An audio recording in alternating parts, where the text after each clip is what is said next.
Now that Manchester Black has come back from the dead, he's planning on using Superboy Prime's knowledge of the multiverse to create his own perfect version of the Earth. But Superboy Prime is one of the most dangerous characters in DC, not just because he's one of the strongest, but because of all the information that he has in his head.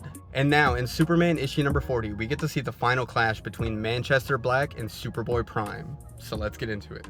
Now, the issue starts with Manchester Black explaining what kind of Earth he wants to create. He says they can create an Earth where Superman's rocket killed the Kents, where Joker kills Batman instead of Jason Todd, where Wonder Woman is a different kind of warrior. If him and Prime were to team up, the possibilities would be endless.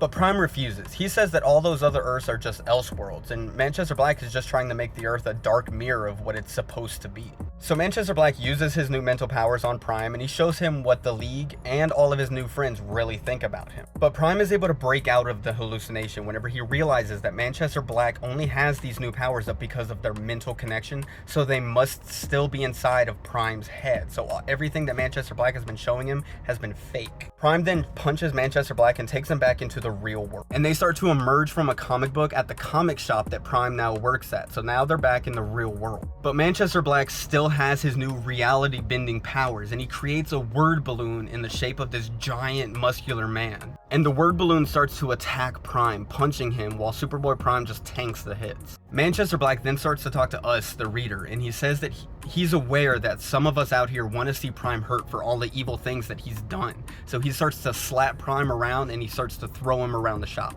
Prime starts to get up, but Manchester Black tells him, dude, you're embarrassing yourself, just stay down. But instead, Prime throws an entire box full of comic books and it hits Manchester square in the face. Prime then gets really angry and he starts to yell at Manchester, saying that where he comes from, there is no real Superman. He was the only superhero on Earth.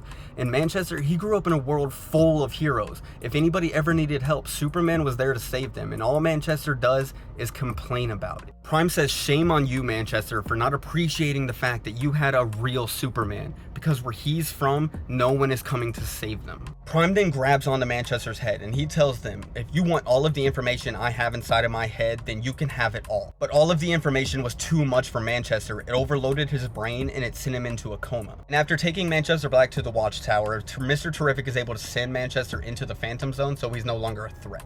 We then cut to Prime showing up at the comic shop where his employer says that he luckily still has a job. And the new girl that he's been seeing is still interested in seeing him, so that's really cool. And then at the end of the issue, we see Superboy Prime meeting up with Kara, who tells him that she has a new mission that she could really use his help on. So it looks like Superboy Prime isn't going away anytime soon. And that's the end. Honestly, such a fantastic issue. I love the fight between Prime and Manchester Black. But let me know in the comments what y'all thought about Superman issue number 40.